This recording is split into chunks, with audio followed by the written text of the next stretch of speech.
Confuse होते होगे नहीं? गूंचवाए से गूंचवाता नहीं। ओहो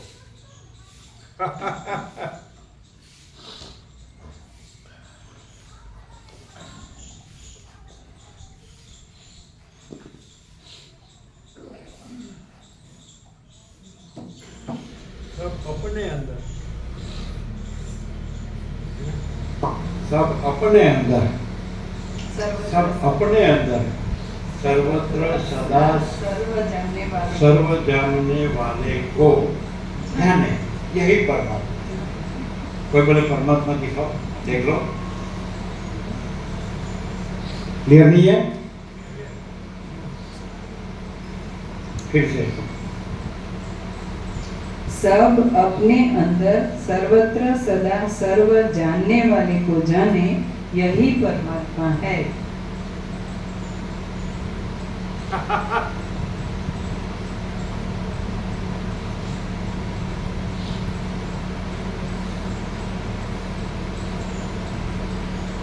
अनुभूत अथवा अनअनुभूत चिदाकाश में स्मृति को जगत की उत्पत्ति की भूमि जो तुमने शंका की, वह प्रबल चित्त की प्रभा और सत है। यह सत कार्यवादिनी श्रुतियों का तात्पर्य है, विचार है। कंफ्यूज हो गए क्या? जाना कि कंफ्यूज हो गए? जाना, सच्चा जाना, ये गोल्डन की गुरु चाबी दिया ना,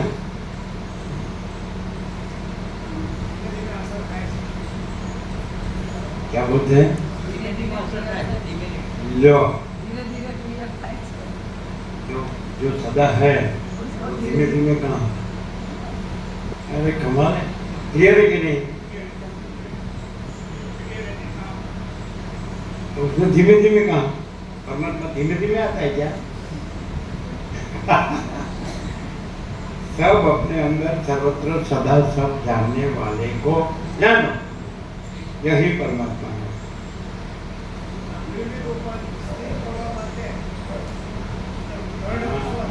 अरुण छाप से, अरुण छाप।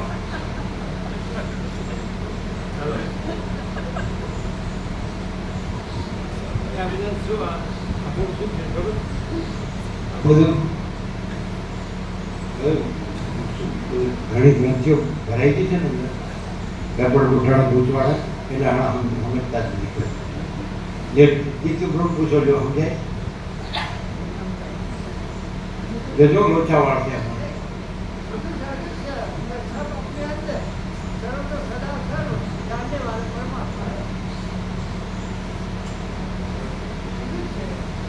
क्या बोलता है? सब अपने अंदर सर्वत्र सदा सब जानने वाला यही परमात्मा है। तो तारा को जानने वाला कौन है?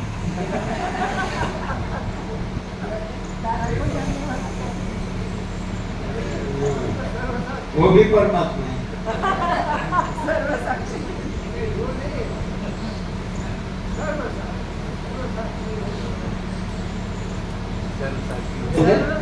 है वो परमात्मा। सर्वसाक्षी है वो परमात्मा। सर्वसाक्षी तारा साक्षी नहीं है? सर्व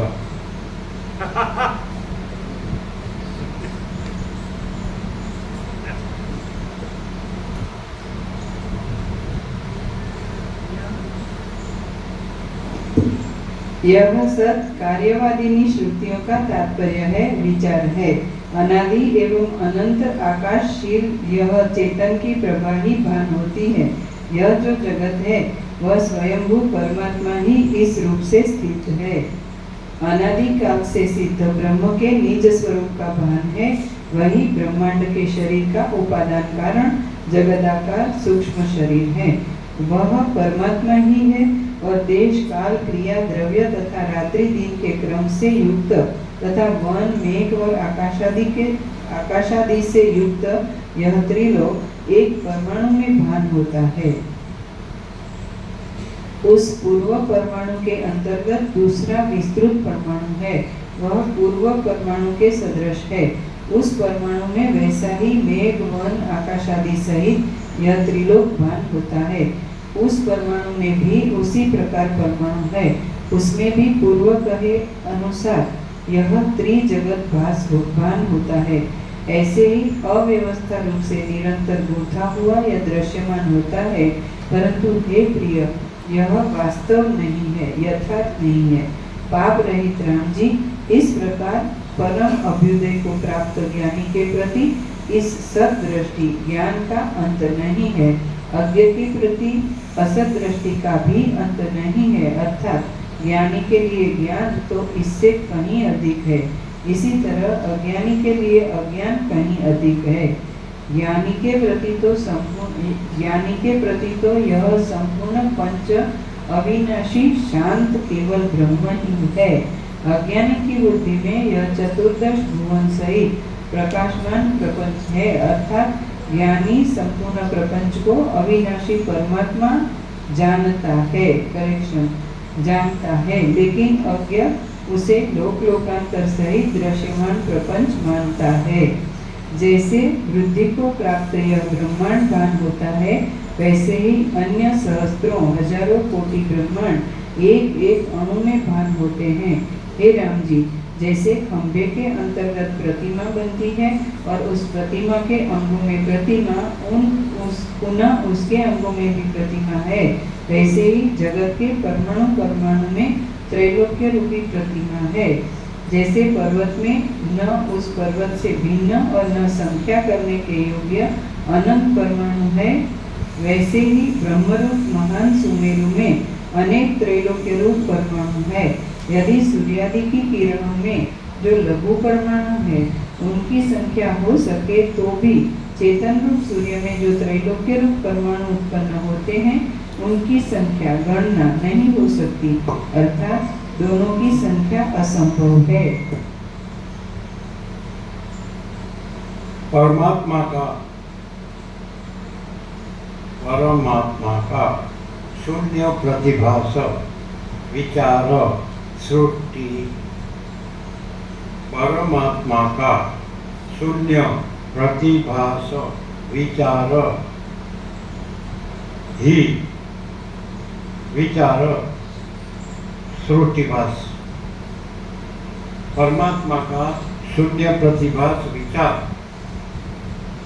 सृष्टिभास, रिफ्लेक्शन।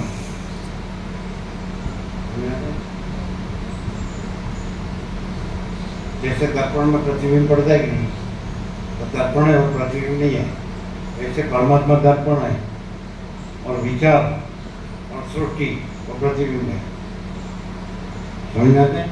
जैसे दर्पण में प्रतिबिंब पड़ता है तो दर्पण है, प्रतिबिंब नहीं है, वैसे परमात्मा दर्पण है और विचार और सृष्टि प्रतिबिंब है, तो वो विचार और सृष्टि नहीं है, परमात्मा दर्पण है।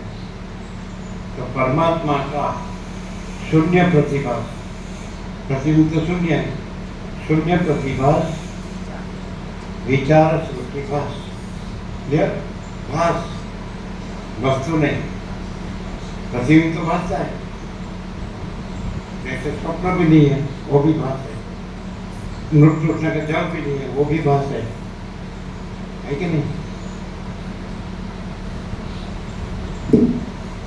परमात्मा का शून्य प्रतिभास विचार सृष्टिभास।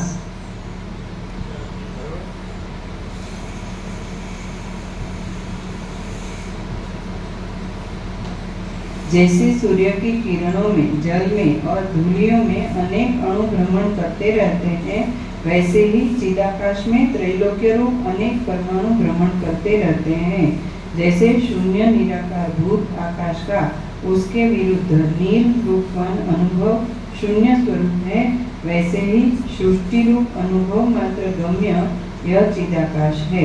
यह सर्ग सृष्टि, सर्ग शब्द तथा उसके अर्थ रूप से ज्ञात होने से नरक आदि अधोलोक में प्राप्त करता है। वही ब्रह्म शब्दार्थ रूप से ज्ञात जाना हुआ मोक्ष रूप कल्याणकारी होता है, अर्थात मोक्ष प्राप्ति के लिए ब्रह्म का ज्ञान आवश्यक है। हे राम जी, जीव नामक प्रत्यगात्मा और संसार का कारण तथा शासन करता ईश्वर, ये दोनों परमार्थ दृष्टि से शोधन ज्ञान प्राप्त करने पर परिपूर्ण प्रत्यक्ष एक रस चिन्मात्र ब्रह्म ही है, क्योंकि बाह्य तथा आभ्यंतर दोनों उपाधि भेदक रूप ब्रह्म से उत्पन्न श्रुति में कहे गए हैं। इसलिए जो जिससे उत्पन्न हुआ वह वही है और संपूर्ण वेद्य पदार्थ अपने अंतःकरण के बोध होने पर शुद्ध चिन्मात्र बोध रूप ही है। श्रीमद् वाल्मीकि विरचित योग वासिष्ठ महारामायण अंतर्गत देवदूतोक्त मोक्षोपाय में स्थिति प्रकरण अंतर्गत हिंदी भाषानुवाद सहित जगदानंत्य वर्णन नामक तीसरा सर्ग पूर्ण चतुर्थ सर्ग। इस सर्ग में जगत की स्थिति का मूल कारण इंद्रिय सहित मन दर्शाया गया है और मन के नाश से दृश्य दर्शन की असंभवता से जगत शून्य रूपता भी वर्णित है। श्री वशिष्ठ जी ने कहा, हे राम जी, इंद्रिय के समूह के जय रूपी सेतु पुल से यह महान भवसागर पार हो सकता है और अन्य किसी कर्म से नहीं। अर्थात भवसागर से पार होना है तो इंद्रियों को जीतना होगा तथा मन को वश में करना होगा, इसके अतिरिक्त कोई रास्ता नहीं है। अतः मनुष्य शास्त्र और सज्जनों के समागम से विवेकी और जितेंद्रिय होता है। जितेंद्रिय पुरुष ही इस दृश्य के अत्यंत भाव को समझता है। हे सब सुंदर प्राणियों में श्रेष्ठ राम जी, यह संपूर्ण स्वरूप इंद्रिय का जय, संसार के उच्छेद का हेतु और इंद्रियों की वशता संसार में पतन का हेतु मैंने तुम्हें उस विषय के बारे में बता दिया है जिससे संसार रूपी सागर की अनेक पंक्तियां नष्ट होती हैं तथा प्राप्त भी उत्पन्न भी होती है। अब इस बारे में अधिक कहने से कोई लाभ नहीं है, क्योंकि यह मन ही कर्मरूप वृक्ष का अंकुर उत्पादक है। इसके कटने पर भोक्ता के भोग्य तथा भोगाकार में परिणत विहित निषिद्ध कर्मरूपी शरीर वाला जगत रूपी वृक्ष आप ही कट जाता है। हे राम जी, यह मन ही सब कुछ है। इसकी चिकित्सा से, इसके दमन से, संपूर्ण जगतों के समूह रूपी रोग की चिकित्सा से शांति हो जाती है। यह जो देह है वह मन की देहाकार स्फुरण से ही स्वप्न के समान क्रिया करने में समर्थ होता है। मन से पृथक यह देह कार्य करने में समर्थ कहाँ दिखाई देता है। ज्ञान द्वारा दृश्य के अत्यंताभाव के बिना अन्य किसी हेतु से यह मन रूपी पिशाच शांतता को कभी नहीं प्राप्त होता है। इस मन रूपी रोग के चिकित्सार्थ दृश्य का अत्यंत अभाव रूप ही परमोत्तम औषध संभव है, अन्य नहीं। यह मन ही देहादि में आत्मभावादि मोह उत्पन्न करता है, वही मरता है, वही पुनः उत्पन्न होता है। इसी मन की चिंता के प्रताप से जीव बंधन में आता और यही मन जब आत्मा के ज्ञान की ओर झुकता है तब वह मुक्त भी हो जाता है। जब संकल्पादि चित्त प्रबल हो जाते हैं तो उसी चित्त में यह संपूर्ण जगत वैसे ही स्फुरित होता है जैसे शून्य विशाल आकाश में गंधर्वों का नगर।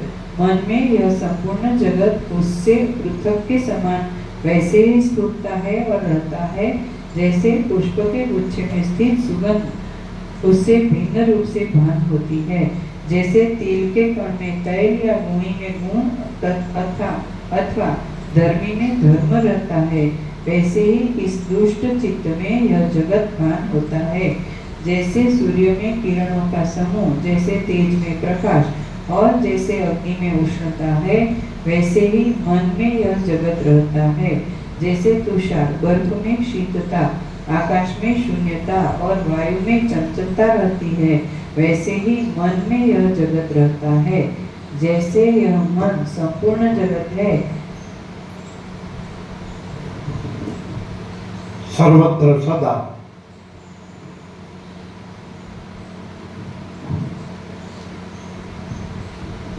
सर्वत्र सदा ज्ञान परमात्मा है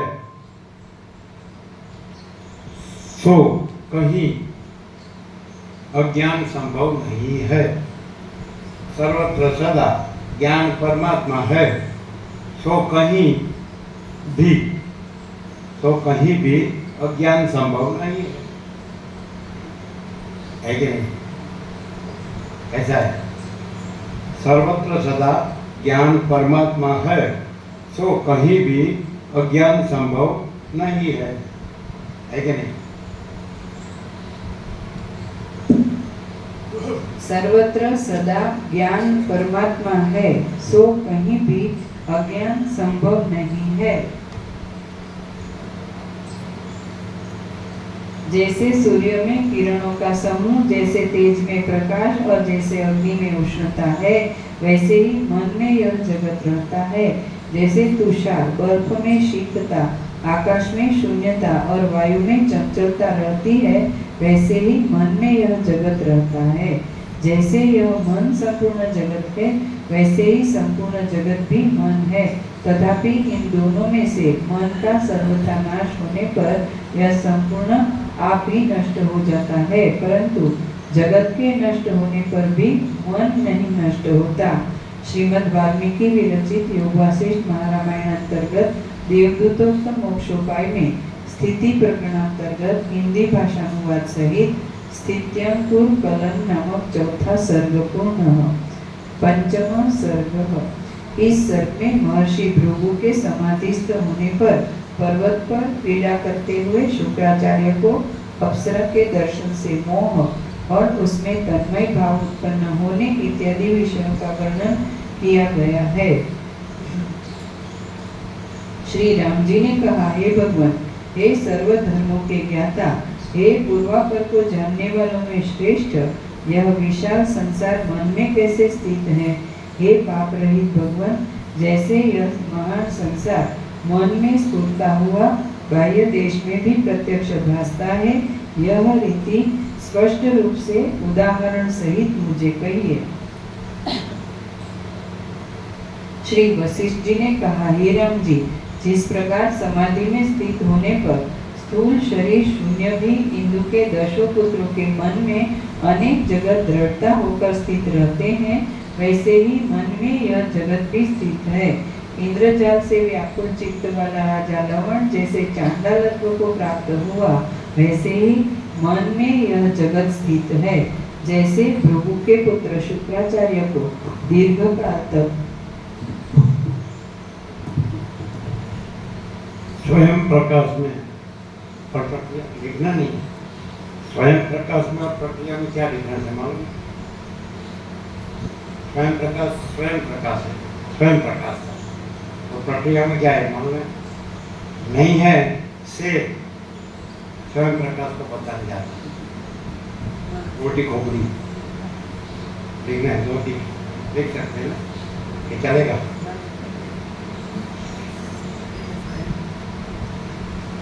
स्वयं प्रकाशता है कि नहीं?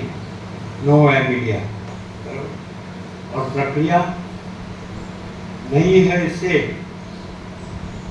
स्वयं प्रकाश को बताने जाती है। प्रक्रिया ये समझ आता है, यह वेदांत प्रक्रिया, इसलिए वो फेल है। स्वयं प्रकाशता है, समझ आता है?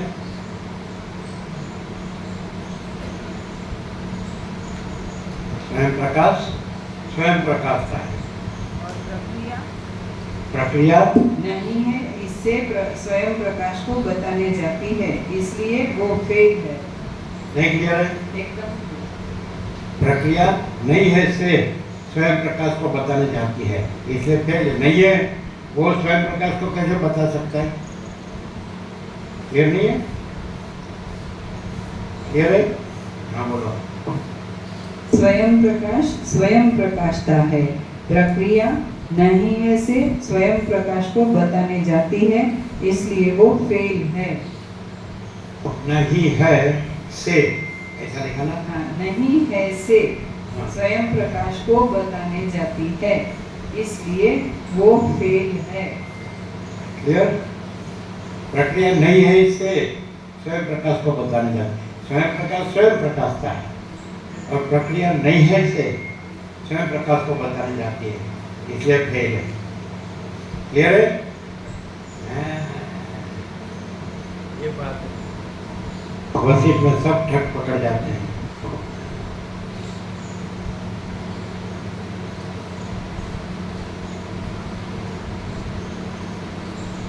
चलो चलो, स्वयं प्रकाश का कोई नाम रूप है? स्वयं प्रकाश का कोई विचार वाणी शब्दार्थ है? परापश्यंती मध्यम वैखरी है? स्वयं प्रकाश में कोई व्यक्ति है? कोई मतबंध संप्रदाय है? पद्धति प्रक्रिया कांटा है? कोई श्रुति है? आकाश से कुछ कोई श्रुति है? तो प्रक्रिया किससे बताने जाती है? ये जो कुछ नहीं है उससे बताने जाती है, इसलिए भेज है। और स्वयं प्रकाश का है ना। स्वयं प्रकाश में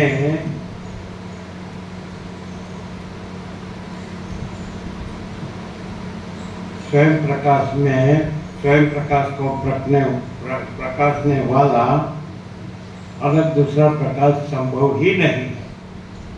स्वयं प्रकाश में स्वयं प्रकाश को प्रकाशने वाला अलग दूसरा है ना, अलग दूसरा प्रकाश संभव ही नहीं है। कैसा? क्लियर है? हाँ बोलो, कैसा है? स्वयं प्रकाश में स्वयं प्रकाश को प्रकाशने वाला अलग दूसरा प्रकाश संभव ही नहीं है। कैसा है? क्लियर? ये धीरे धीरे नहीं होता है ही।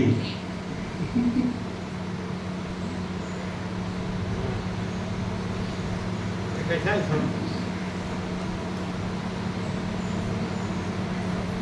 अब तक क्या किया? सब पढ़ा लिखा, सब जाना, सब घूमे, सब खाया पिया, मजा किया, और नहीं हम ब्रह्म को जानते हैं। ओहो हम ब्रह्म को जानते हैं, वो स्वयं प्रकाश में है?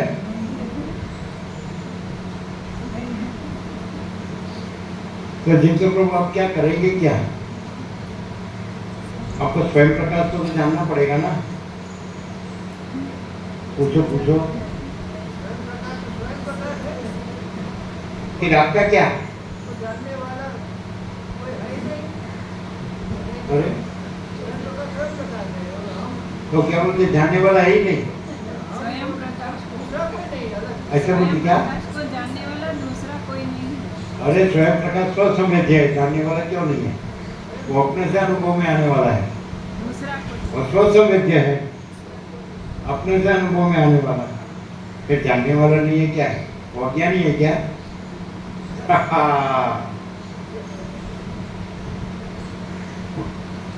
कंफ्यूजन कहाँ है? ऊर्ध्वता कहाँ है? ये काम कंफ्यूज कहाँ रहता है?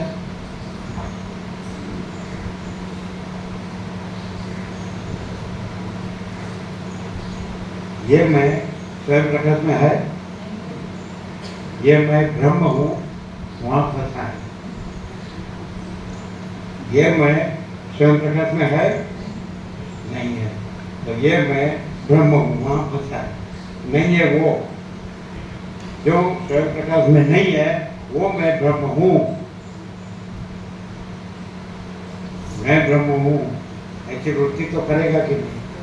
तो वो वृत्ति स्वयं प्रकाश में है। बेचारे जो ना समझ पहुंच जाएंगे क्या कहते हैं बेचारे कि हाँ हमारा गुरु ब्रह्म है, तो है उसमें कुछ दूसरा कुछ है? जैसे अनंत स्वच्छ आकाश है तो उसमें दूसरा कुछ है? अनंत स्वच्छ चिदाकाश में दूसरा कुछ है?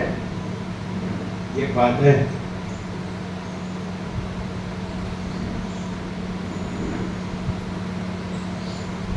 ये ऐसा कितने साल तक ठाकुर में तत्व 9 दिन का तो बोले गुरु ने कहा है, गुरु आज्ञा है, इस आश्रम को पकड़ के रहो, तो पकड़ के ही रहे।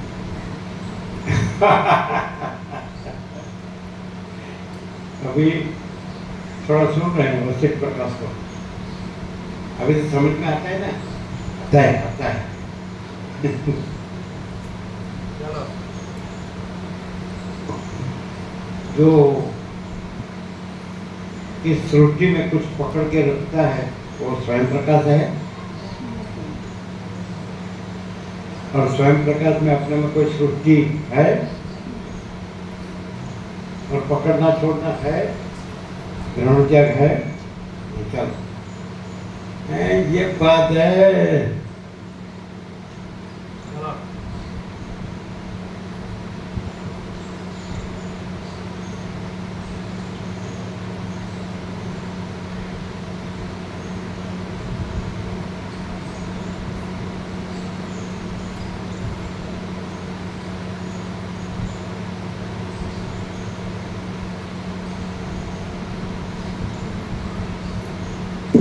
जैसे भृगु के पुत्र शुक्राचार्य को चिरकाल तक स्वर्ग के सुख भोग की इच्छा से अप्सरा को प्राप्त होने की इच्छा हुई, स्वयं प्रकाश अपने में कुछ नहीं है ऐसे अवलंबन से प्राप्त हो सकता है। स्वयं प्रकाश अपने में कुछ नहीं है ऐसे अवलंबन से प्राप्त हो सकता है।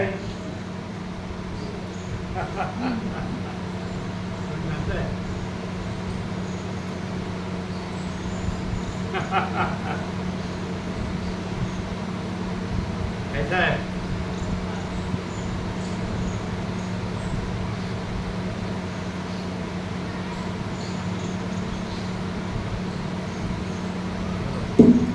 स्वयं प्रकाश अपने में कुछ नहीं ऐसे अवलंबन से प्राप्त हो सकता है।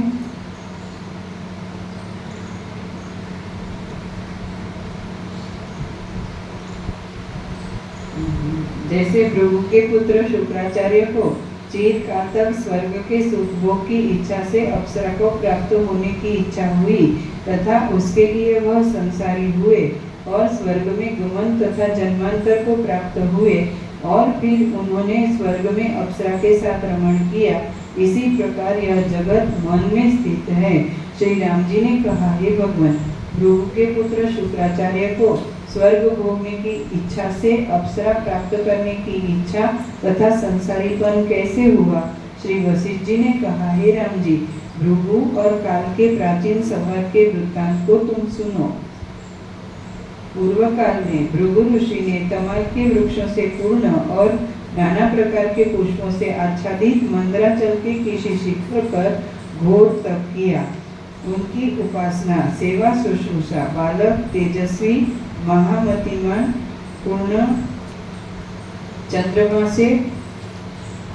चंद्रमा के समान शोभायमान और प्रकाश के सदृश प्रकाशमान पुत्र शुक्राचार्य करते थे।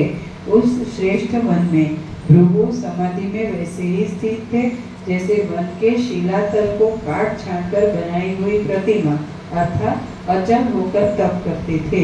शुक्राचार्य कुसुमों की शैयाओं पर तथा सुवर्ण और रुपये की वेदिकाओं में और मंदराचल के वृक्षों के उत्तम झूलों पर रमण की लीला से क्रीड़ा कर रहे थे। उस समय शुक्राचार्य ने आत्मविद्या तथा सांसारिक अज्ञान रूप जगत की सत्यार्थता इन दोनों के मध्य में महान पद प्राप्त किया था। उस समय विद्या और अविद्या के मध्य में शुक्र वैसे ही वर्तमान थे, विद्यमान थे, जैसे आकाश और पृथ्वी के मध्य में विश्वामित्र से रचित स्वर्ग में त्रिशंकु।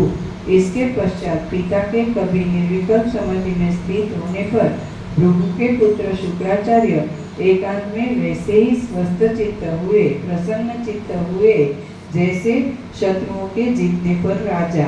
उस समय भृगु ने आकाश मार्ग से जाती हुई एक अप्सरा को वैसे ही देखा जैसे क्षीरोद समुद्र के मध्य से मंथने पर निकली हुई चंचल लक्ष्मी को विष्णु ने देखा था। पुनः मंदार की मालाओं से, कल्प वृक्ष की मालाओं से आच्छादित शरीर वाली, मंद पवन से चंचल केश युक्त हार से उत्पन्न झंकार शब्द के साथ गमन करने वाली, अपने शरीर से आकाश के पवन को भी सुगंधित करने वाली, सुंदरता रूपी वृक्ष की लता के सदृश, मद से घूर्णित नेत्र वाली तथा देव रूपी चंद्रमा से उत्पन्न किरणों से उस देश को अमृतमय करने वाली उस रमणीय अप्सरा को देखकर शुक्राचार्य का मन वैसे ही क्षुभित हुआ जैसे पूर्ण चंद्रमा को देखकर समुद्र का शरीर। वह अप्सरा भी शुक्राचार्य के मुख को देखकर उन्हीं के समान परवश हो गई, अर्थात वह अप्सरा उन पर मोहित हो गई।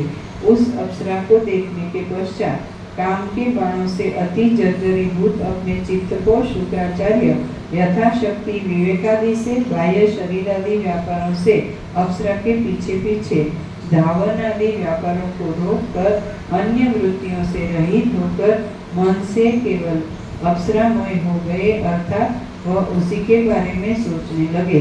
श्रीमद् वाल्मीकि विरचित योग वासिष्ठ महारामायण अंतर्गत देवदूतोक्त मोक्षोपाय में स्थिति प्रकरणांतर्गत हिंदी भाषानुवाद सहित भार्गवोपाख्यानगत भार्गव स्खलन नामक 5वां सर्ग पूर्ण।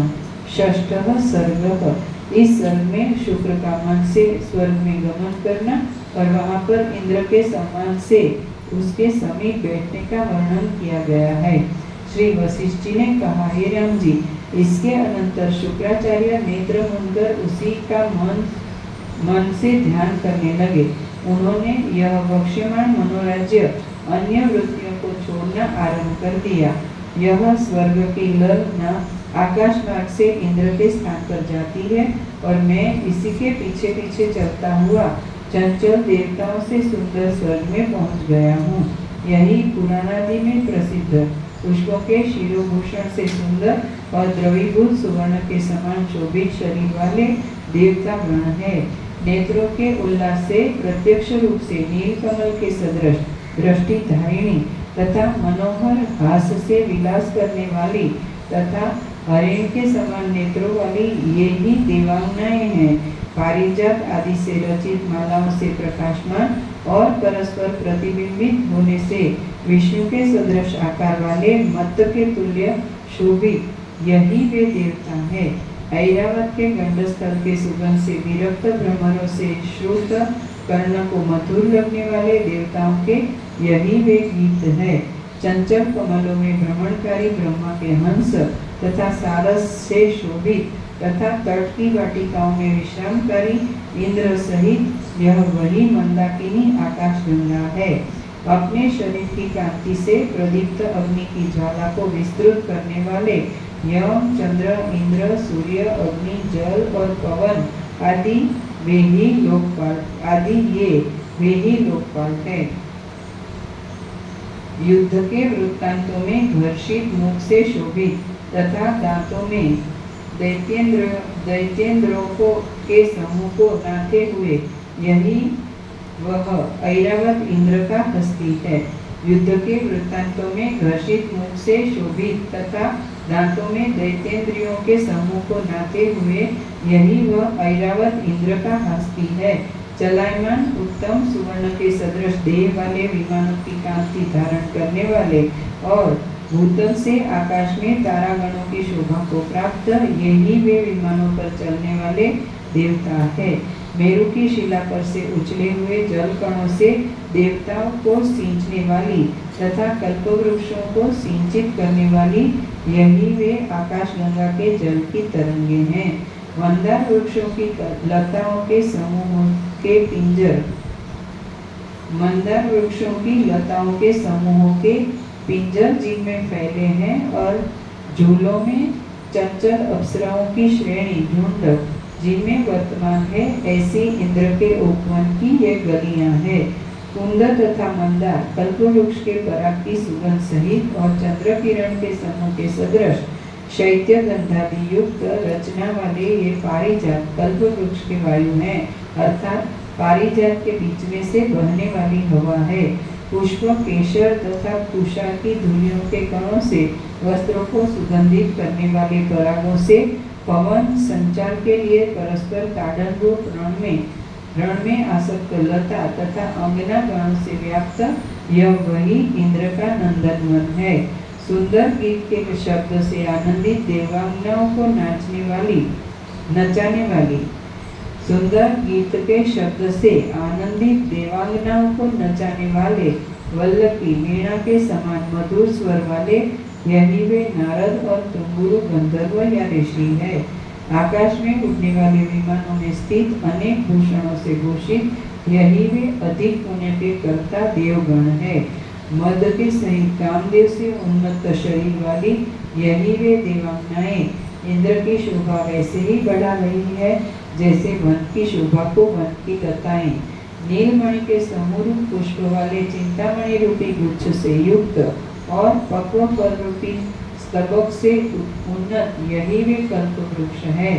मैं स्वर्ग में पहुंचकर आसन पर दूसरे ब्रह्मा के समान शोभित इंद्र को प्रणाम करता हूँ। इस प्रकार चिंतन कर शुक्र ने मन से ही इंद्र को वैसे ही प्रणाम किया जैसे आकाश में स्थित द्वितीय भृगु अपने पिता को। इसके पश्चात आदर पूर्वक उठकर इंद्र ने शुक्राचार्य की पूजा की और हस्त ग्रहण करके उन्हें अपने आसन के समीप बैठाया। हे शुक्र जी, आपके इस आगमन से स्वर्ग धन्य हो गया है और यह इस समय शोभित हो रहा है। आप चिर काल तक यहाँ निवास कीजिए, ऐसा इंद्र ने शुक्र से कहा। हे राम जी, इसके पश्चात शोभित मुख वाले शुक्राचार्य इंद्र के समीप बैठ गए। उन्होंने कलंक रहित संपूर्ण चंद्रमा की शोभा को जीत लिया, अर्थात उनके मुख की शोभा के सामने चंद्रमा की शोभा फीकी पड़ गई। इसके अनंतर सब देवगणों से वंदित इंद्र के निकट स्थित भृगु के पुत्र शुक्र जी चिर काल तक अनुपम प्रसन्नता को प्राप्त हुए और जैसा इंद्र के पुत्र का लालन प्यार होता है वैसा ही लालन उनका भी किया गया। श्रीमद् वाल्मीकि विरचित योगवासिष्ठ महारामायण अंतर्गत देवदूतोक्त मोक्षोपाय में स्थिति प्रकरणांतर्गत हिंदी भाषानुवाद सहित भार्गवोपाख्यानगत भार्गव मनोराज्य नामक छठा सर्ग पूर्ण। सप्तमः सर्गः। शुक्राचार्य द्वारा पूर्वदृष्ट अपनी कांता अप्सरा को स्वर्ग में पुनः देखना और परस्पर के अनुराग से संगम का इस सर्ग में वर्णन किया गया है। श्री वशिष्ठ जी ने कहा, इस प्रकार शुक्राचार्य अपने पुण्यों के प्रभाव से देवताओं के नगर स्वर्ग को प्राप्त हुए। वहाँ पर बिना मरण दुख के ही अपने पूर्व भाव को भूल गए। 2 घड़ी इंद्र के निकट विश्राम करके वहाँ के अधिक सुख से हर्षित स्वर्ग में विहार करने की इच्छा से उठ खड़े हुए। चंचल स्त्रियों को इष्ट स्वर्ग की शोभा या अपनी सुंदरता को देखकर स्वर्ग की अप्सराओं के समूह को देखने के लिए वह वैसे ही गए जैसे नलिनी को देखने के लिए सारस पक्षी। वहाँ पर शुक्राचार्य ने पूर्वदृष्ट भृगु के सदृश लोचन वाली स्त्रियों के मध्य उपस्थित अपनी उसी प्रिया अप्सरा को वैसे ही देखा जैसे जंगल के मध्य में प्राप्त आम्र की लता को। हे राम जी, शुक्र को देखकर वह अप्सरा भी परवश हो गई। शुक्र शोभायमान चंचल विलास से पूर्ण शरीर वाली उस अप्सरा को देखकर वैसे ही द्रवीभूत प्रश्वेत युक्त शरीर वाले हो गए जैसे चंद्र की चंद्रिका को देख चंद्रकांत मणि। शुक्र ने सर्वांग प्रस्वेत पसीना युक्त उस कामिनी को वैसे ही देखा जैसे आकाश में विलास करने वाली शीतल चंद्र की चंद्रिका चांदनी को चंद्रकांत मणि। शुक्र से दृष्ट वह अंगना भी इस तरह उनमें परायण हुई।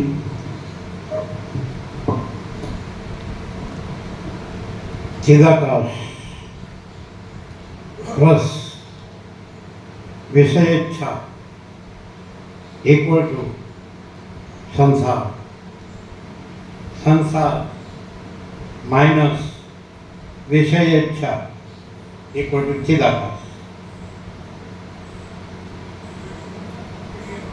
चिदाकाश कैसा है? चिदाकाश प्लस विषयेच्छा इक्वल टू संसार, संसार माइनस विषयेच्छा इक्वल टू चिदाकाश। कैसा है? बिल्कुल क्लियर है हैं? गंगा का ये कैंप कैसा रहा गंगा का? कैसा है बोलो? स्वयं प्रकाश संपूर्ण प्रकाश। चिदाकाश प्लस विषय इच्छा इक्वल टू संसार, संसार माइनस विषय इच्छा इक्वल टू चिदाकाश।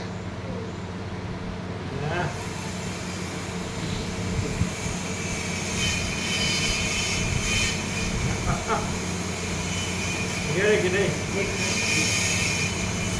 साफ साफ। हाँ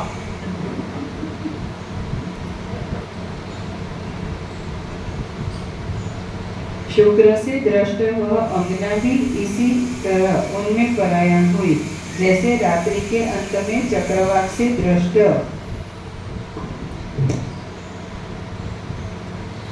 भगवान प्लस संसारियों का समूह इक्वल टू भगवानपुर। भगवान प्लस संसारियों का समूह equal to Bhagwanpur. Bhagwanpur minus संसारियों का समूह इक्वल टू भगवान।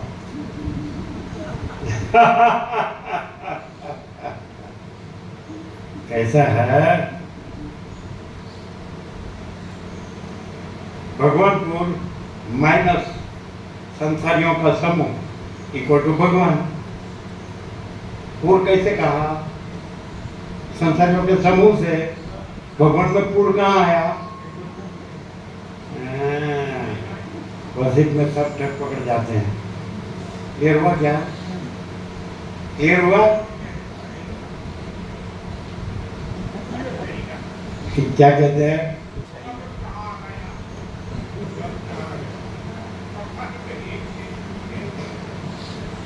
पूर्व वहां रहा, भगवान यहाँ है।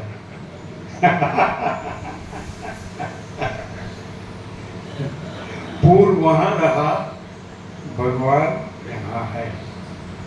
भगवान पूर्व में नहीं जाते हैं, पूर्व भगवान में आता है, आ सकता है।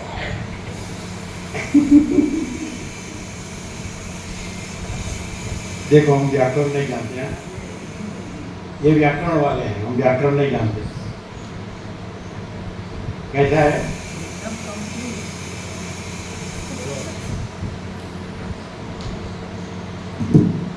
भगवान प्लस संसारियों का समूह equal to Bhagwanpur. Bhagwanpur minus संसारियों का समूह इक्वल टू भगवान। सोचते हैं बराबर है कि क्या? बराबर नहीं है क्या? कंफ्यूज हो गए। भगवान प्लस संसारियों का समूह equal to Bhagwanpur. Bhagwanpur minus संसारियों का समूह इक्वल टू भगवान।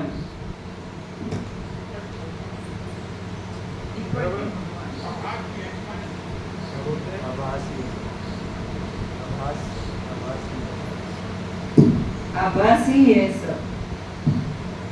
लेकिन भगवान में कोई आभास नहीं है, तो आभास जोड़ने से पूर्ण हो गया, और भगवान में कोई पूर्ण नहीं है कि नहीं?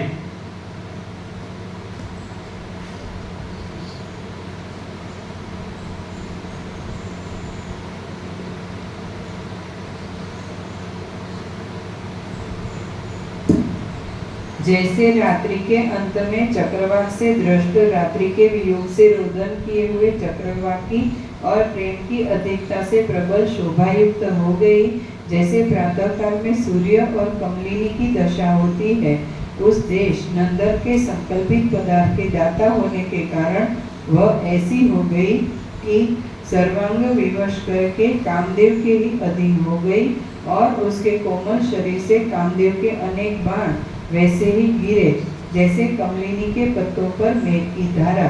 इससे वह अप्सरा कामदेव से कंपित और चंचल भ्रमरों के वेष्टन से व्याकुल मंद वायु से पीड़ित लता के सदृश हो गई। हे राम जी, नील कमल के सदृश कटाक्ष धारिणी तथा हंस और सारस के सदृश गामिनी उस भामिनी को कामदेव ने वैसे ही शोभित किया जैसे कमलिनी को गज। इसके पश्चात संकल्पित अर्थ के भागी शुक्राचार्य ने उस अप्सरा को उस प्रकार की देखकर जैसे महादेव जी संहार का संकल्प करते हैं वैसे ही अंधकार का संकल्प किया। उससे स्वर्ग का एक भाग वह नंदन प्रदेश अंधकार से वैसे ही पूर्ण हो गया जैसे भूलोक के गाढ़ अंधकार से लोकालोक पर्वत का तट। लज्जा रूपी अंधकार के नाशक उस तिमिर समूह के उस स्त्री पुरुष के मिथुन सदृश स्थिर होने पर और उस स्थान से उन सब प्राणियों के अपनी अपनी अभिमत दिशाओं में इस प्रकार जाने पर जैसे भूलोक में दिन के अंत में सायंकाल पक्षीगण उत्कंठित होते हैं वैसे ही उस समय अतिवृत्ति को प्राप्त हुई। काम की व्यथा से पीड़ित वह दीर्घ और चंचल कटाक्ष वाली अप्सरा भृगु के पुत्र शुक्र के निकट वैसे ही आकर प्राप्त हुई जैसे मयूरी मेरु के निकट और श्वेत मंदिर के मध्य में कल्पित पर्यंक शैया पर शुक्राचार्य ने इस प्रकार प्रवेश किया जैसे क्षीर सागर में माधव विष्णु भगवान। वह अप्सरा शुक्राचार्य दोनों हस्तों का अवलंबन पकड़ करके नीचे मुख कर बैठ गई और वैसे शोभित हुई जैसे ऐरावत के हृदय में संलग्न पद्मिनी। प्रेम रस तथा स्नेह से सनी हुई वाणी से मधुर और आनंद के विलास से समृद्ध अक्षर संयुक्त वह यह वचन बोली कि हे निर्मल चंद्र के सदृश मुख वाले, देखो धनुष का मंडल किए हुए यह कामदेव मुझ अबला को पीड़ित कर रहा है। तो हे नाथ, मैं आपकी शरण में पहुंची हूँ, अतः आप मुझ अबला की रक्षा करो। हे साधु, मेरे सदृश दीनों की शांति देना आप सच्चरित्रों का व्रत माना जाता है, अर्थात दीन दुखियों की पीड़ाएं हरना आप जैसे सच्चरित्रों का व्रत कहा गया है।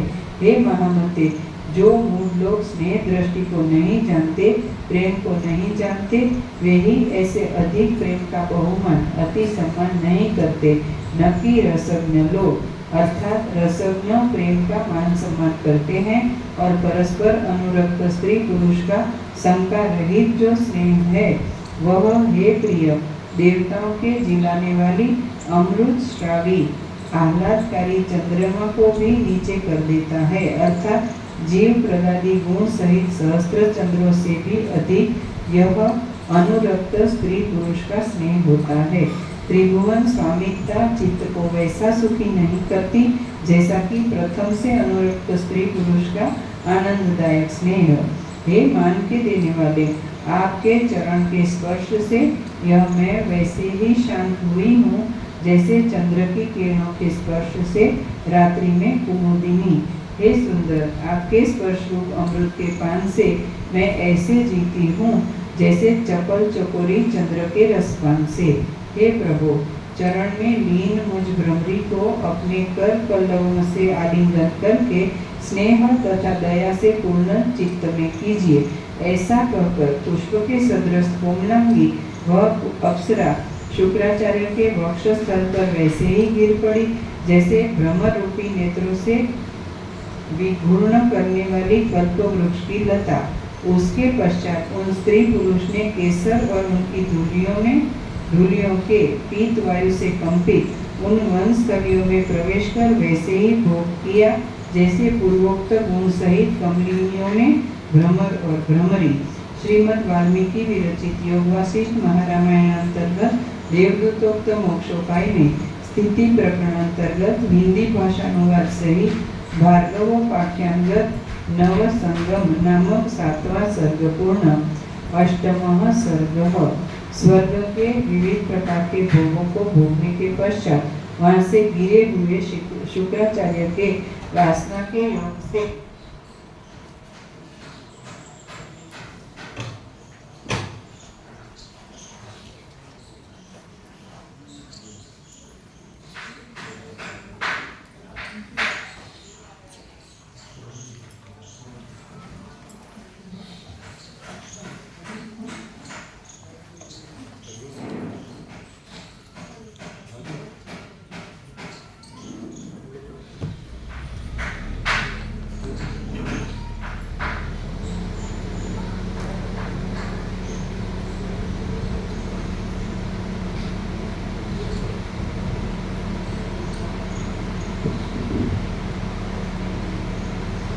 स्वर्ग के विविध प्रकार के भोगों को भोगने के पश्चात वहां से गिरे हुए शुक्राचार्य के वासना के योग से अनेक जन्म तथा तपस्या का वर्णन इस सर्ग में किया गया है। श्री वशिष्ठ जी ने कहा, हे राम जी, इस प्रकार चित्त के विलास से चिरकाल से कल्पित प्रेमों से शुक्राचार्य की प्रसन्नता के लिए वह समागम हुआ।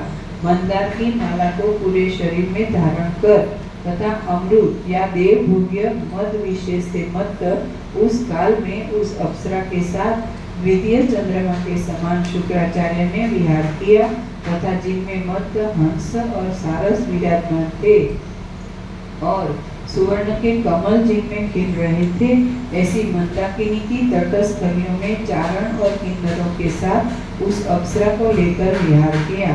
चंद्रमा की कला से निकले हुए रसायन को पारिजात की लता समूह के कुंजों में देवताओं के साथ विलासी शुक्र ने रस का पान किया। रमणीय नंदनवन की वाटिकाओं की लता से चंचल दोला झूला से व्यग्र विद्याधरियों के साथ चिरकाल तक क्रीड़ा की और महादेव जी के प्रमथ सम्यक अनुचरों के साथ नंदनवन के पूर्ण स्थान का बार बार वैसे ही भ्रमण किया जैसे मंदराचल समुद्र का। सुवर्ण के समान लता के समूह से जटा से युक्त मेरु पर्वत की नदियों में वैसे ही भ्रमण किया जैसे मत्त हस्ती कमलिनियों और कैलाश वन के कुंजों में। विलासी शुक्र ने उस अप्सरा के साथ विद्याधरी गण की गीतों में महादेव के चूड़ामणि से धवल की हुई कृष्ण पक्ष की रात्रियों को व्यतीत किया। गंधमादन पर्वत के शिखरों पर विश्राम करके सुवर्ण के कमलों से उस अप्सरा को चरण से लेकर शीर पर्यंत शुक्राचार्य जी शोभित करते थे। हे राम जी, विचित्र आश्चर्यों से चित्त का हरण करने वाले लोकालोक पर्वत के प्रांतों में उस अप्सरा के साथ शुक्राचार्य ने क्रीड़ा की। मंदराचल के अंतर्गत सजल देशों में हरिण किशोरों के साथ कल्पित देव मंदिर में 60 वर्ष पर्यंत शुक्राचार्य ने निवास किया। वनिता के साथ अप्सरा के साथ क्षीर सागर की तटियों में विचरते हुए शुक्र को श्वेत द्वीप निवासियों के साथ आधा सत्ययुग बीत गया। गंधर्व नगर तथा उद्यानों वाटिकाओं की रचना विशेष से शुक्राचार्य मनोरथ मात्र से सब जगत की सृष्टि के सृष्टा होकर काल की सदृशता को प्राप्त हुए। इसके पश्चात उस हरिण के तुल्य नेत्र वाली अप्सरा के साथ 8 चतुर्युगी पर्यंत शुक्राचार्य ने पुनः इंद्रपुर में निवास किया। इसके अनंतर पुण्य के क्षय के अनुसंधान से अधःपतन के प्रतिसंधान के भय से दिव्य शरीर के गलित होने से शुक्राचार्य उस मानिनी अप्सरा के साथ भूमंडल पर गिरे। छिन्न भिन्न अंग वाले तथा देवताओं ने विमान और वस्त्र आभूषण आदि का साधन नंदनवन भी हर लिया था। इस कारण शुक्राचार्य चिंता में परवश होकर वैसे ही गिरे जैसे संग्राम में मारा हुआ शूर। दीर्घ चिंता के साथ पृथ्वी पर गिरे हुए शुक्राचार्य के शरीर के वैसे ही 100 टुकड़े हो गए जैसे पाषाण की शिला पर गिरा हुआ झरना। छिन्न भिन्न शरीर वाले दोनों अप्सरा एवं शुक्र के दुख पूर्ण चित्त अर्थात उनके सूक्ष्म शरीर आकाश में वैसे ही विचरते थे जैसे नीड़ खुंता रहित 2 पक्षी। इसके पश्चात आकाश में वे दोनों लिंग शरीर चंद्रमा के किरण समूह में प्रविष्ट हुए और उसमें से हिम चालता को प्राप्त होकर धान चावल के वृक्ष में गए। इसके अनंतर दशार्ण नामक देश में एक उत्तम ब्राह्मण न पके हुए उन चावलों को खाया। एक उत्तम ब्राह्मण ने पके हुए उन चावलों को खाया। उससे शुक्राचार्य वीर्य रूपता को प्राप्त होकर उस ब्राह्मण की स्त्री के पुत्र के रूप में जन्मे। इसके अनंतर मुनियों के संसर्ग से मेरु के गहन प्रदेश इलावृत आदि वर्ष में निद्रा रहित शुक्राचार्य ने 1 मनवंतर पर्यंत निवास किया। इसके पश्चात वहां पर शाप से मृगी रूप से प्राप्त उसी अप्सरा के मनुष्य के समान आकारवान शुक्राचार्य को पुत्र उत्पन्न हुआ। उनके स्नेह से वह पुनः क्षण भर में ही मोह को प्राप्त हो गए। इस मेरे पुत्र को धन हो, मोह हो, और निरंतर आयु हो इत्यादि सदाकाल की चिंता से शुक्राचार्य ने वेदादि के प्रमाण से नियमित सत्य तप दानादि अपनी स्थिति को त्याग दिया। धर्म चिंता के पतन से तथा पुत्रार्थ भोग की चिंता से क्षीणायुष शुक्र को मृत्यु वैसे ही निकल गया जैसे सर्प वायु को। भोग की चिंता के साथ लिंग शरीर के निकलने से वह मद्र देश के राजा के पुत्र होकर मद्र देश के राजा हो गए। शत्रुओं को उखाड़कर चिरकाल तक मद्र देश का राज्य करके वृद्धावस्था को वैसे ही प्राप्त हुए जैसे हिम रूप वज्र कमलता को। मद्र देश के राजा के उत्तम शरीर को वानप्रस्थ आश्रय के योग्य तप की वासना सहित त्यागा। मद्र देश के राजा के उत्तम शरीर को वानप्रस्थ आश्रम के योग्य तप की वासना सहित त्यागा। इससे वह तपस्वी के पुत्र तथा स्वयं भी तपस्वी हुए। हे राम जी, रागादि संताप से रहित महाबुद्धि तपस्वी शुक्राचार्य ने समंगा नामक महानदी के तट पर पहुंचकर तप किया। हे राम जी, पूर्वोक्त भृगुनंदन शुक्राचार्य विविध प्रकार की वासनाओं से युक्त होकर उसके अनुसार अनेक जन्म दशाओं को प्राप्त होकर शरीर की परंपरा पंक्तियों का अनुभव करके समंगा नामक श्रेष्ठ नदी के उत्तम तट पर दृढ़ वृक्ष के समान सुख ब्रह्मानंद रूप सुख पूर्वक स्थित हुए। श्रीमद् वाल्मीकि विरचित योग वासिष्ठ महारामायण अंतर्गत देवदूतों मोक्षोपाय में स्थिति प्रकरण अंतर्गत हिंदी भाषानुवाद सहित भार्गवोपाख्यानगत शुक्र विवेक जन्मानुभव नामक 8वां सर्ग पूर्ण। 9वां सर्ग। इस सर्ग में भृगु के समीप में वर्तमान मृतक के तुल्य शुक्राचार्य के शरीर का गिरना और उसकी शुष्कता का वर्णन किया गया है। श्री वशिष्ठ जी ने कहा, हे राम जी, पिता भृगु के अग्रभाग में इस पूर्वोक्त रीति से चिंता करते हुए शुक्राचार्य को अनेक वर्ष बहुत काल बीत गया। इसके पश्चात महान काल बीत गया तो पवन तथा आतप घाम से जर्जरीभूत शुक्र का शरीर पृथ्वी पर वैसे ही गिरा जैसे मूल के कटने पर वृक्ष।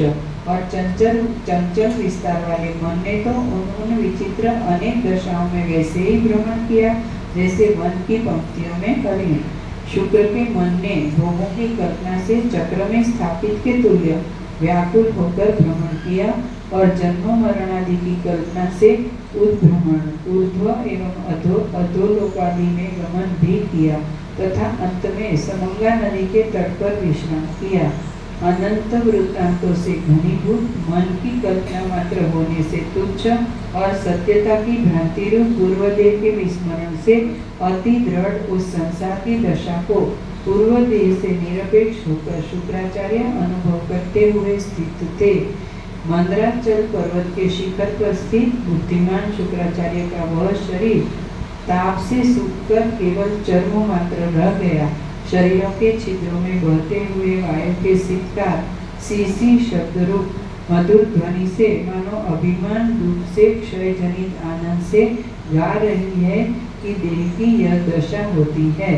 पुनः वह शरीर श्वेत मेघ के समान स्वच्छ दांतों की माला से इस बात पर हंस रही है कि दीन मन संसार की भूमियों में जल शून्य तड़ागों में लौट रहा है। मुख के मंडल जंगल में प्राचीन कूपों के समरूप नासिका नेत्र और मुखादि के गड्ढों की शोभा से स्वाभाविक शून्य जगत की असत रूपता को मानो विवेकियों के नेत्रों को प्रत्यक्ष दर्शा रही है और प्रथम ताप से संतप्त पश्चात वर्षा के जल के समूह से सिंचित शुक्र के शरीर को अपने पूर्व शरीरों के स्मरण से दुख या आनंद से उल्लास युक्त आंसुओं को मानो त्याग रही है। चंद्रमा और वायु के विलास से अर्थात चंद्र किरण युक्त शीतल वायु से वन भूमियों में लुढ़कती फिरती थी। वर्षा आने पर धारा के समूह के गिरने से गीली हो जाती थी। प्रावृत्त श्रावण और भाद्रपद में गेरू आदि धातुओं से रंगी हुई पर्वत की नदी के तट पर वायु से प्रेरित धूली सहित वैसे ही बहती थी जैसे पाप से दूषित। पवन के झकोर चलने पर खटखट शब्द करती हुई शुष्क काष्ठ के समान प्रतीत होती थी और निरंतर वायु के सिक्का सीसी शब्द युक्त वन में मानो तप करने के लिए स्थित है। बर्फ वक्र वक्र टेढ़े और शुष्क आंतरूप वीणा को धारण करती हुई प्राणियों के लिए भयजनक शब्द करने वाली शून्य और चर्म मात्र शरीर वाली मानव वन की लक्ष्मी को अलक्ष्मी आदरार्थ चेष्टा कर रही है। शुक्राचार्य के शरीर को भृगु के पुण्य आश्रम के राग द्वेष से रहित होने के कारण तथा उनके महातप से मृग और पक्षियों ने भक्षण नहीं किया। हे राम जी, यम तथा नियम से अपने कल्पित शरीरांत को रुष करने वाले भृगु के पुत्र का मन तो समंगा नदी के तट पर तप कर रहा है और वह पूर्व शरीर जो रक्तवायु आदि से शुष्क हो गया था बड़ी बड़ी पाषाण शिलाओं पर दीर्घ काल तक लुढ़क रहा है। श्रीमद् वाल्मीकि विरचित योग वासिष्ठ महारामायण अंतर्गत देवदूतोक्त मोक्षोपाय में स्थिति प्रकरणांतर्गत हिंदी भाषा अनुवाद सहित भार्गवोपाख्यानगत भार्गव कलेवर वर्णन नामक 9वां सर्ग पूर्ण 10वां सर्ग। इस सर्ग में पुत्र का शरीर देखने से भृगु का कुपित होना तथा आत्मविद्या से काल के प्रतिरोधन का वर्णन किया गया है। श्री वशिष्ठ जी ने कहा, हे राम जी, इसके पश्चात देवताओं के सहस्त्र हजार वर्ष बीत गए तो भगवान भृगु परमात्मा को बोध कराने वाली निर्विकल्प समाधि से जागे। तब विनय से नम्रीभूत मुख वाले और संपूर्ण गुण रूपी सेना के अधिष्ठाता अर्थात सर्व गुणों में प्रवीण सम्मुख खड़े हुए अपने पुत्र को नहीं देखा, केवल सम्मुख स्थित मृतक शरीर को वैसे ही देखा जैसे देहधारी अभाग्य या मूर्तिमान दारिद्र्य को। पुनः ताप से सूखे हुए शरीर के चर्म के छिद्रों में तित्तिर पक्षी अपने घोंसले बनाकर उड़ रहे थे। वहां पर सूखी आंत सहित उदर रूपी गुहा की छाया में मंडूक मेढक विश्राम कर रहे थे। जहाँ पर नेत्र रूपी गड्ढे में रहने वाले नूतन कीड़े उत्पत्ति की परंपरा से वृद्धि को प्राप्त हो गए थे। दोनों पांजर की हड्डियों में मकड़ी के जाला के समूह जिसमें गूंथे थे, जल की धाराओं से धूली युक्त आंतों सहित शुष्क अस्थि हड्डियों की माला से इष्ट तथा अनिष्ट फल को देने वाली पूर्व काल की वासना की सदृशता को वह शरीर प्राप्त हो रहा था। अर्थात नाना प्रकार की संधियों के बंधन से युक्त वह हड्डी की माला नहीं किंतु वासनाओं की माला भान होती थी और चर्म के हट जाने से चंद्रमा के समान प्रकाशमान चिक्कण और श्वेत सी रूपी घट के उस शरीर में कल्पों से स्नान कराए हुए महादेव जी के लिंग की शोभा का अनुकरण किया था। सीधी शुष्क शील रहित केवल अस्थि मात्र तथा वासना में फंसे हुए आत्मा का अनुसरण करने वाली ग्रीवा से मानो अपने आकार को बढ़ा रही है।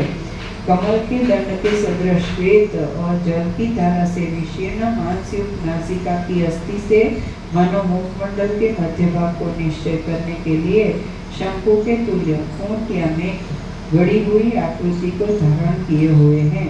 ऊंचे मुख वाली दीर्घ कंदरा से मानो आकाश के उदर में इस बात को वह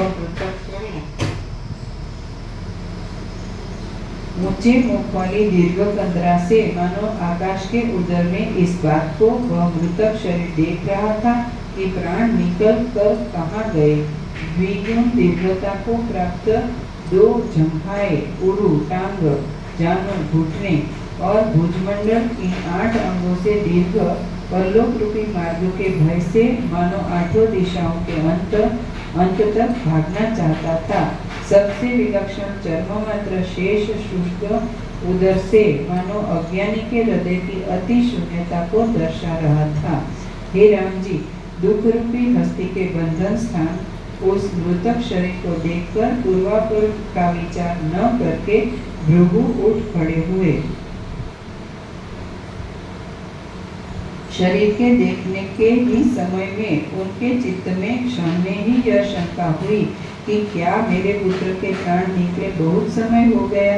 मृतक पुत्र को देखकर और अवश्यम भावी अर्थ का चिंतन न करते हुए भृगु के चित्त में काल के ऊपर शीघ्र परम दारुण कोप हुआ कि वह काल मेरे पुत्र को असमय बिना समय पूरा हुए असमय में ही क्यों ले गया।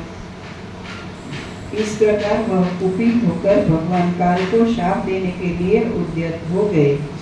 इसके अनंतर संपूर्ण प्रजाओं को अपना आहार बनाने वाला रूप रहित होकर भी काल भौतिक रूप धारण करके भृगु मुनि के समीप पहुंचा। वह काल तलवार और पाश को धारण किए हुए शोभायुक्त कुंडल तथा कवच सहित 12 मास रूपी 6 भुजाओं से युक्त 6 ऋतु रूपी मुख से शोभित और दीन रूपी बड़ी भारी सेना से युक्त था। उसके शरीर से निकली हुई प्रबल ज्वाला के समूह से विकसित किंचु टेसु के वृक्ष सहित पर्वत की शोभा को उस समय आकाश ने धारण किया था।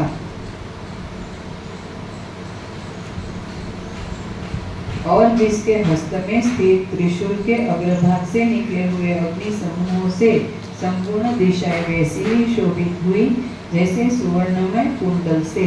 उसके प्रबल श्वास के वायु से ध्वस्त शिखर कितने पर्वत डोला झूला में आरूढ़ के समान चलायमान हो गए और कितने घूर्णी चक्र में आकर गिर पड़े।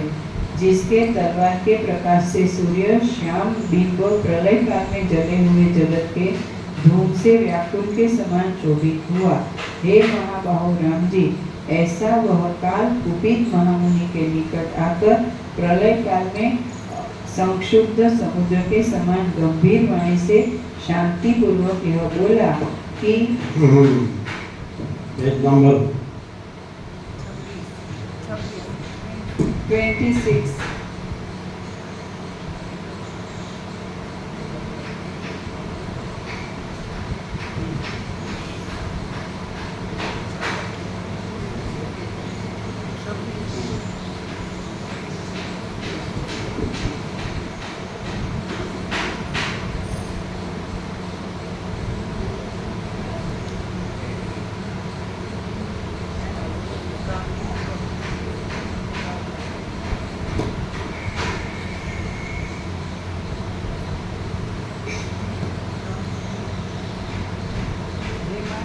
शांति पूर्वक यह बोला कि, है ना, काल, ठीक है, सुनाई देता है,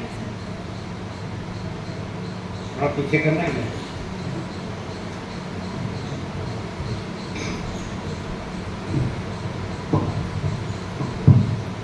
अभी सुनाई देता है, ये रुकता क्यों?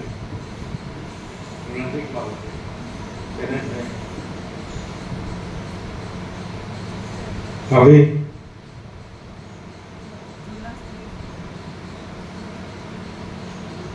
काल शांतिपूर्वक यह बोला कि लोक की स्थिति के ज्ञाता तथा पर अपर अर्थात इस लोक और परलोक के दृष्टा महात्मा मुनिजन दूसरों के अपराध आदि निमित्त से भी नहीं मोहित होते। अपराध आदि कारण से रहित होने पर उनके मोहित होने का प्रश्न ही नहीं। आप अनंत तप करने वाले ब्राह्मण हैं और हम लोग नियति मर्यादा के पालक हैं। इसी कारण हम आप लोगों की पूजा करते हैं, न कि अन्य सापादि के भय से डरकर हम आपकी पूजा करते हैं। हे व्यर्थ बुद्धे मुने, अपनी तपस्या व्यर्थ नष्ट न करो, क्योंकि जब मैं प्रलय काल के महान अग्नि के समूहों से भी नहीं जला तो मेरी ऐसी कौन सी वस्तु है जिसको आप जलाएंगे। मैंने संसार की अनेक पंक्तियों को अपना भोजन बना लिया है और करोड़ों रुद्रों को निगल चुका हूँ तथा विष्णु भगवान के समूह को अपना भोजन बना चुका हूँ। हे मुने, ऐसा कौन पदार्थ है जो हमारी शक्ति में नहीं है, अर्थात हमसे भी अधिक कोई दूसरा शक्तिशाली है। हे ब्राह्मण, हम भोक्ता है और आपसे लेकर सब संसार हमारा भोजन है।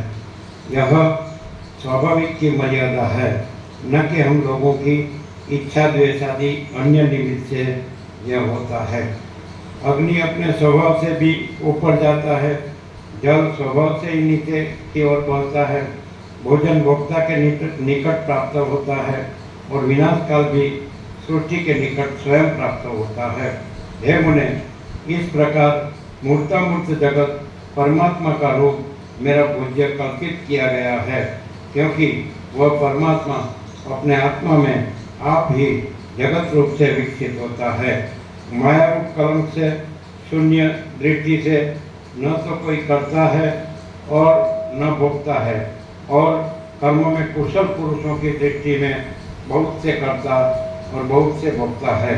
हे ब्राह्मण, कर्तृता और अकर्तृता दोनों कल्पित है, और ऐसी कल्पना असम्यक दृष्टा द्वारा की गई है, न कि सम्यक दृष्टा द्वारा। जैसे आप वृक्षों के खंडों में पुष्प आते हैं और जाते हैं, वैसे ही भुवन में प्राणी आते और जाते हैं। प्राणियों का कर्म ही अपने ही प्रेरित निमित्त की विचित्रता से कार्य करने में समर्थ होता है।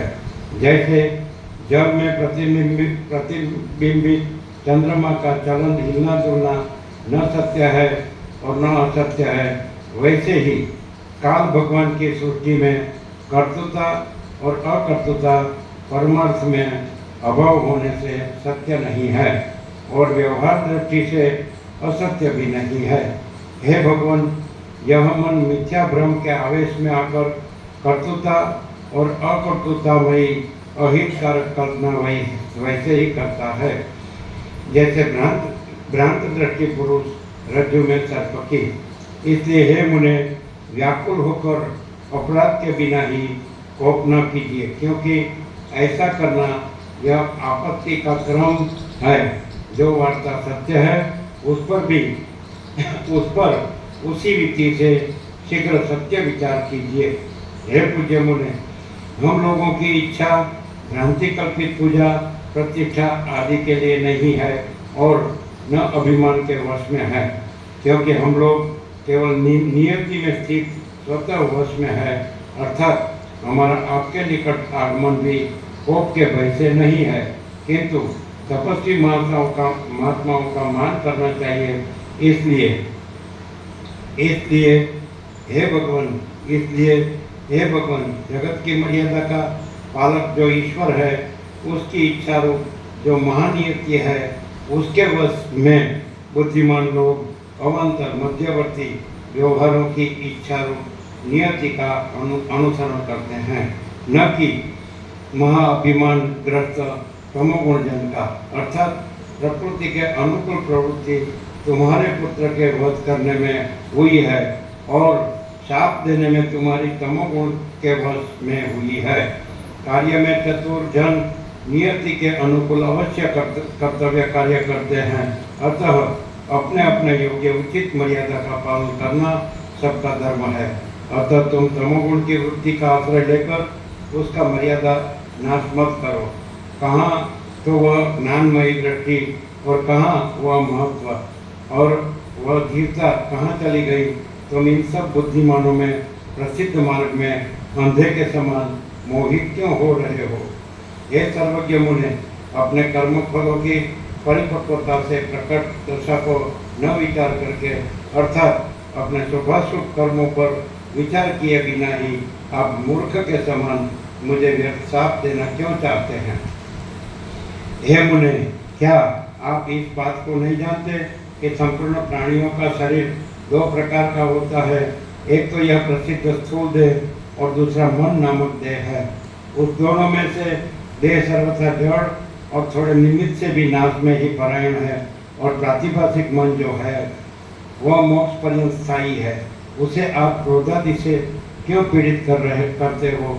ऐसा दो, जैसे चतुर सारथी रथ को ले जाता है, वैसे ही अभिमान से वाणी के अविषय कुछ व्यापार करता हुआ वह मन शरीर को जहाँ चाहे वहाँ ले जाता है। जैसे जैसे बालक जब चाहता है तब एक क्षण में मृत्तिका के खिलौने को बिगाड़कर दूसरा बना लेता है, वैसे यह मन भी जो अविद्यमान शरीर है उसका संकल्प करता है और पूर्व शरीर को नष्ट कर देता है। इस संसार में चित्त ही पुरुष है और उसी का किया कहलाता है।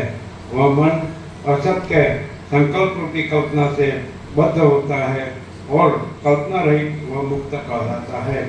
यहाँ पर सिर्फ यह देह, यह अमुक अंग, यह सिर इत्यादि बड़े विकार का कथन मन ही करता है। मन ही एक जीव से दूसरे जीव को प्राप्त होता है। जो मन से संकल्पित पदार्थ है उसी के अनुकूल बुद्धि होती है।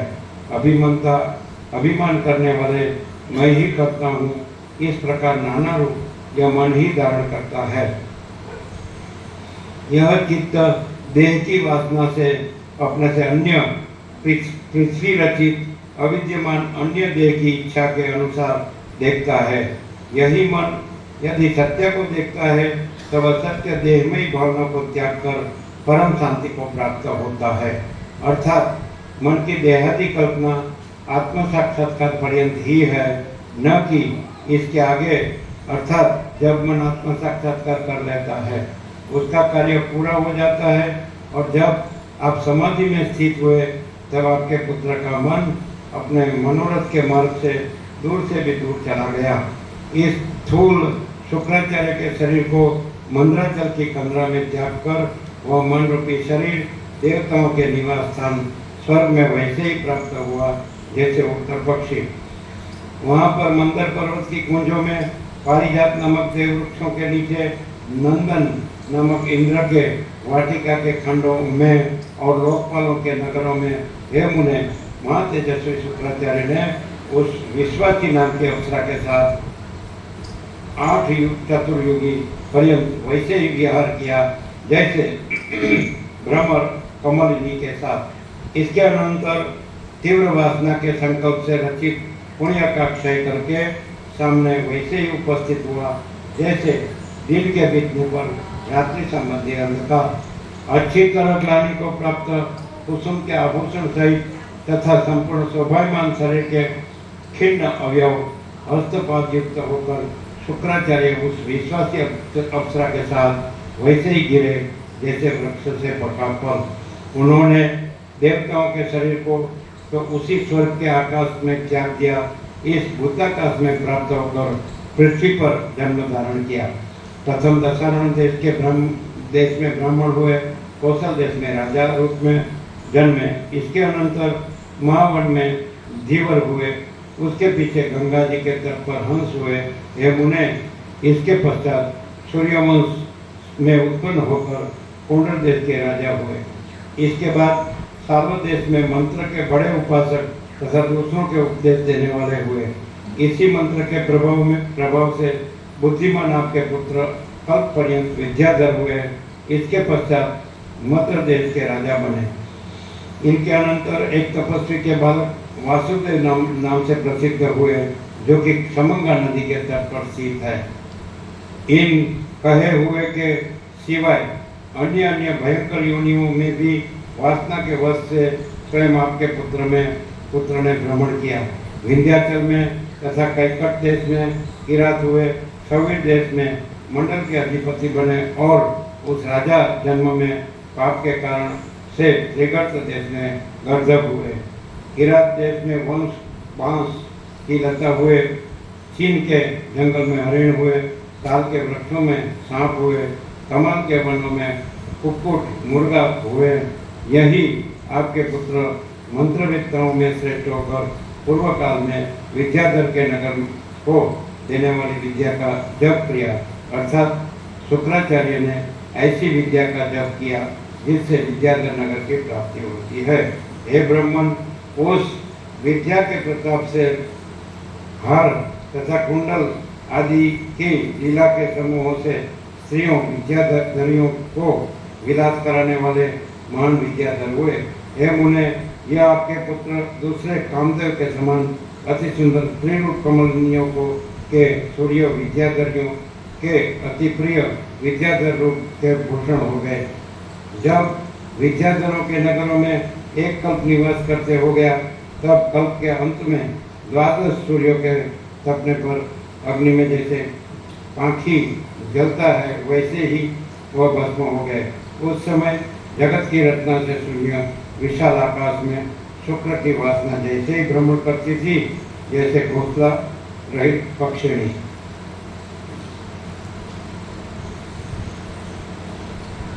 और इसके अनंतर काल बीतने पर अनेक विचित्र आरंभमयी संसार की रचना को आरंभ करने वाली ब्राह्मी रात्रि का जब अंत हो गया, तब हे मुने, वही आपके पुत्र की वासना वायु से प्रेरित के तुल्य चलायमान होकर इस समय सतयुग में ब्राह्मण रूप धारण करके पृथ्वी पर उत्पन्न हुई। हे मुने, आपके यह पुत्र बुद्धिमानों के मध्य में श्रेष्ठ संपूर्ण वेदों को पढ़ने वाले वासुदेव नाम से प्रसिद्ध एक ब्राह्मण पुत्र के रूप में जन्मे हैं। हे महामुने, कल्प पर्यंत विद्याधर होकर अब समंगा नदी के तट पर स्थित तुम्हारा पुत्र तप करता है। हे मुने, अनेक प्रकार की विषय की वासनाओं की अनुभूति से खदिर तथा करंट के कांटों से भयंकर पर्वतों के कोटरों के समान गर्भ को भिन्न भिन्न निवास स्थानों में आपके पुत्र उत्पन्न हुए और अति भयंकर वनों की स्थित स्थलियों में वृक्ष तथा लता आदि रूप से भी उत्पन्न हुए। हो गया बस, कल सुबह ऐसा ना। सब भूख ले लो, गिन लेना वो नहीं आए हो उसको वचनामृत प्रसाद दो। और पत्रिका सबको देते कि नहीं?